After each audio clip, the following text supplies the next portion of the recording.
সিডনির Bondi বিচে হামলার ঘটনাটি যারা ঘটিয়েছে সেই বাবা সাজিদ আকরাম ও ছেলে নাভিদ আকরাম দুজনেই মুসলিম।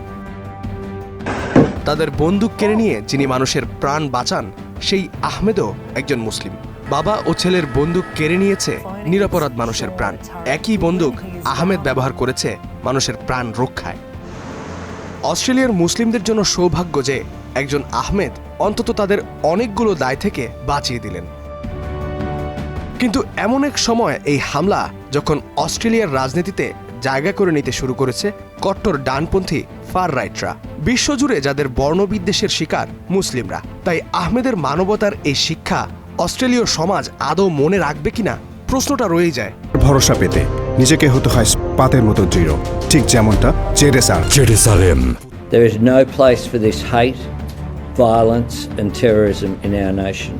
অস্ট্রেলিয়ার অভ্যন্তরীণ গোয়েন্দা সংস্থা ASIO বলছে বন্ডাই বিচে হামলায় জড়িত ছেলে নাভিদ আকরাম 6 বছর আগে সিডনি ভিত্তিক ইসলামিক স্টেট বা IS এর সঙ্গে জড়িত ছিলেন। অস্ট্রেলিয়ার ABC নিউজ বলছে বন্ডাই বিচে তাদের গাড়িতে IS এর 2টি পতাকা পাওয়া গেছে। 2019 সালে IS জঙ্গিদের একটি সন্ত্রাসী হামলা পরিকল্পনা বানচাল করে অস্ট্রেলিয়ার গোয়েন্দা সংস্থা। তখনই নাভিদের নামটি সামনে আসে। নাভিদের সাথে মাতারি নামের এক অস্ট্রেলীয় নাগরিকের সম্পর্ক ছিল। মাতারি নিজেকে IS অস্ট্রেলিয়ার কমান্ডার ঘোষণা করেছিলেন। বর্তমানে তিনি 7 বছরের কারাদণ্ড ভোগ করছেন। কিন্তু কেন অস্ট্রেলিয়ার আধুনিক ইতিহাসের ভয়াবহ এই হামলা? এই প্রশ্নের উত্তরে উঠে আসছে গাজায় ইসরায়েলি গণহত্যা প্রসঙ্গ। 2023 সালের অক্টোবরে গাজা যুদ্ধ শুরুর পর বিশ্বজুড়ে ইহুদি বিদ্বেষ বেড়েছে। It encourages the Jew hatred now stalking your streets. যুক্তরাষ্ট্রে 2024 সালে 9354টি ইহুদি বিদ্বেষের ঘটনা নথিভুক্ত হয়, যা সাম্প্রতিক ইতিহাসে সর্বোচ্চ। যুক্তরাজ্যে 2023 সালে 4296টি ইহুদি বিরোধী ঘৃণার ঘটনা ঘটে, এটিও ইতিহাসের সর্বোচ্চ। 2024 সালে এই সংখ্যা ছিল 3528টি, যা দ্বিতীয় সর্বোচ্চ। অস্ট্রেলিয়ায় গেল 30 সেপ্টেম্বর পর্যন্ত 1654টি ইহুদি বিরোধী ঘটনা ঘটে, যা গাজা যুদ্ধের আগের তুলনায় প্রায় 3 গুণ। অস্ট্রেলিয়ার বিশেষজ্ঞরা স্বীকার করেছেন গাজা যুদ্ধের পর বর্ণবিদ্বেষী ঘটনাগুলো সমাজের প্রান্তিকতা ছেড়ে মূলধারায় উঠে এসেছে। ইসলামী উগ্রপন্থা নিয়ে তদারক করা জাতিসংঘ কমিটির সবশেষ প্রতিবেদন বলছে গাজা ইসরায়েল সংঘাতকে প্রচারণার আশ্রয় করছে সন্ত্রাসীরা। চলতি বছরই আল কায়দা ইন অ্যারাবিক পেনিনসুলা বা আরব উপদ্বীপের আল কায়দা তাদের অনলাইন ম্যাগাজিনে ইহুদি সম্প্রদায়ের বিরুদ্ধে সহিংসতার ডাক দেয়।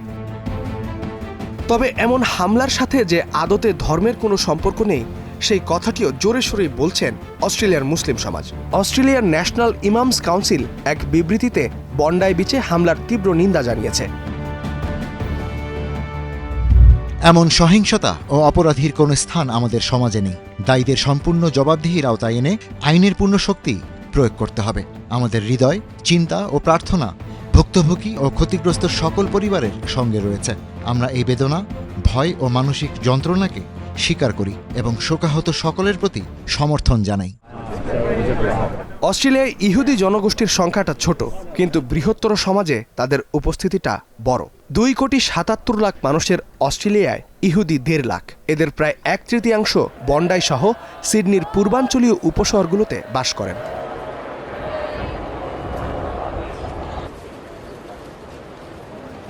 কিন্তু অস্ট্রেলিয়া ছিল বিশ্বের সবচেয়ে নিরাপদ দেশগুলোর একটি। 1996 সালে তাসমানিয়ার একটি পর্যটন কেন্দ্রে বন্দুকধারীর হামলায় মারা যান 35 জন। রোববারের হামলাটিকে এ কারণেই 3 দশকের মধ্যে সবচেয়ে বড় হামলা বলা হচ্ছে। ইস্তেহাদুল মাহমুদ, স্টার নিউজ।